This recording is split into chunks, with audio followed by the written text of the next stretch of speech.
ঘন সবুজে ভরা অরণ্যে নানা প্রাণী মিলেমিশে বাস করত। হাতি গজরাজ, হরিণ রূপা, বানর মণি, শিয়াল লালু আর বাঘ শেরু।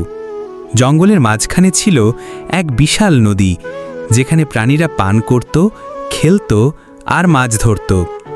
একদিন ভোরে পাখিরা হঠাৎ চিৎকার শুরু করল, বিপদ বিপদ, জঙ্গলে শিকারি এসেছে।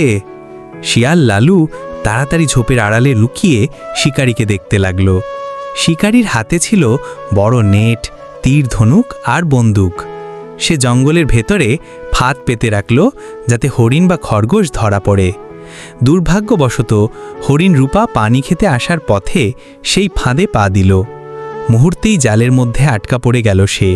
রূপা আতঙ্কে চিৎকার করতে লাগল। তার চিৎকার শুনে বানরমুনি গাছে উঠে গেল, হাতি গজরাজ ছুটে এলো, আর শিয়াল লালু দ্রুত একটা পরিকল্পনা করল। আমরা একসাথে হলে তাকে বাঁচাতে পারবো, বলল লালু। উদ্ধার অভিযান শুরু হলো। বানরমণি গাছ থেকে শিকারির মাথার ওপর শুকনো ডাল ফেলল, যাতে সে ভয় পায়। পাখিরা দল বেঁধে শিকারির চোখের সামনে উড়ে উড়ে তাকে বিভ্রান্ত করল। হাতি গজরাজ তার সুর দিয়ে জাল ছিঁড়ে দিল।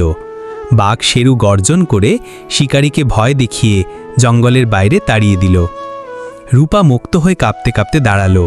সে কৃতজ্ঞ চোখে সবার দিকে তাকিয়ে বলল, তোমাদের ঐক্য আর সাহস না থাকলে আজ আমি বাঁচতাম না। সেদিন থেকে জঙ্গলের সবাই মিলে একটা প্রতিজ্ঞা করল, যত বড় বিপদই আসুক আমরা একসাথে দাঁড়াবো।